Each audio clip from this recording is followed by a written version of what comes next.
Pensa Brasil, com Rodrigo Aidar. Rodrigo Aidar, salve! Você tá bem?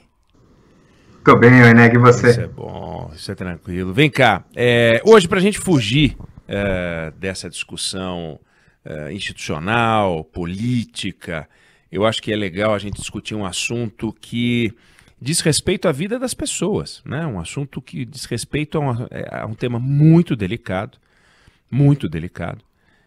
mas que precisa ser tratado. Existem uns medicamentos que são de alto custo, mas assim, não é que é alto custo, altíssimo custo. Tratamentos que são medidos em milhões de reais até por ano. E essa não é uma despesa que o Estado autoriza com simplicidade. O pai chega lá para comprar o remédio para o seu filho, ou um paciente chega lá para comprar o remédio e diz, olha, eu quero esse remédio, custa 1.800.000. O SUS diz, não dou, não tem.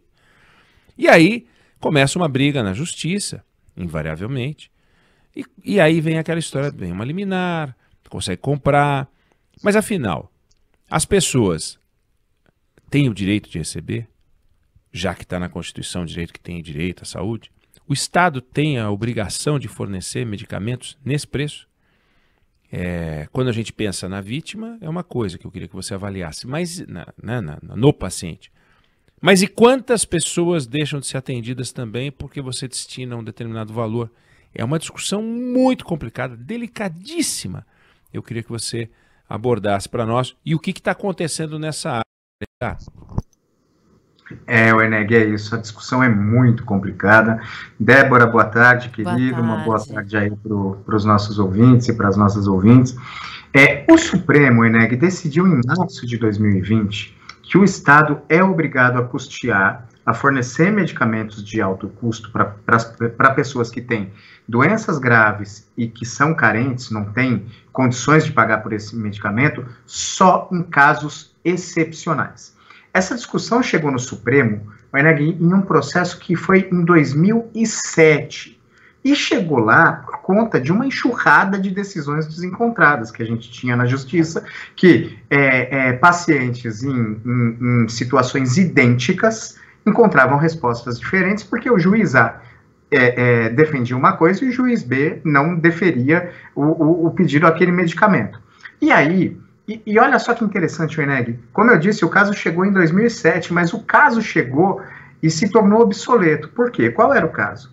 O governo do Rio Grande do Norte contestava uma decisão do Tribunal de Justiça do Rio Grande do Norte que mandou o Estado potiguar fornecer um medicamento de altíssimo custo a uma idosa carente, comprovadamente carente, e que tinha uma doença cardíaca grave. Se ela não recebesse o remédio, a possibilidade de ela morrer era muito, muito, muito grande.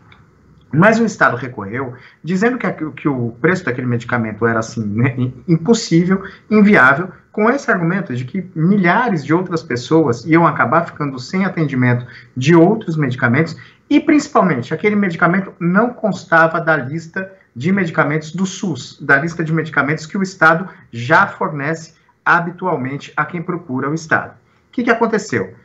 No meio dessa discussão, esse medicamento dessa senhora entrou na lista do SUS. E aí, assim, o caso poderia ter se tornado obsoleto. Mas aí o Supremo falou, não, o caso não existe mais, mas a gente precisa fixar uma orientação aqui, porque não pode deixar isso do jeito que está em primeira instância. E fixou, em março do ano passado, o Supremo julgou que apenas em casos excepcionais. Só que aí, Eneg, é que a porca torce o rabo. O que são esses casos excepcionais? Afinal, porque aí o resultado da decisão do Supremo acabaria sendo o mesmo da situação anterior. Porque para o juiz A, o caso X é excepcional. Para o juiz B, o caso X não é excepcional. Casos idênticos iam ter decisões diferentes. Então o Supremo falou, agora que a gente já decidiu que só cabe o fornecimento desse medicamento em casos excepcionais, a gente precisa decidir o que são esses casos excepcionais. E aí, o Supremo começou a julgar no plenário virtual há cerca de 6 meses para delimitar o que qual a tese, o que delimita, quais os critérios objetivos pelos quais é possível dizer que este caso é excepcional. Houve 3 votos e o ministro Gilmar Mendes pediu vista. Aí uma reportagem publicada pelo site J, que é um site especializado em notícias jurídicas, ontem, Oineg, diz que o ministro Gilmar Mendes pegou esse caso que estava sendo decidido no plenário virtual e vai trazer ele de volta, uma apuração do site, no plenário físico. Então a gente vai ver essa discussão de novo no plenário do Supremo para definir essa tese. O primeiro voto, que foi do ministro Marco Aurélio, que já está inclusive aposentado agora, diz o seguinte, que o Estado deve fornecer um medicamento de alto custo só se tiverem presentes, no caso, três critérios específicos. Tem que comprovar que aquele medicamento é imprescindível, ou seja, sem aquele medicamento a pessoa vai morrer. 2, não há um substituto possível daquele medicamento que a pessoa está pedindo. E 3, a pessoa de fato não tem condições financeiras de arcar com esse tratamento. Houve outros 2 votos, o ministro Luiz Roberto Barroso e o ministro Alexandre de Moraes, que acrescentaram algumas exigências importantes científicas, como alguns certificados do corpo técnico do SUS, por exemplo, para evitar que o SUS acabe bancando tratamentos experimentais.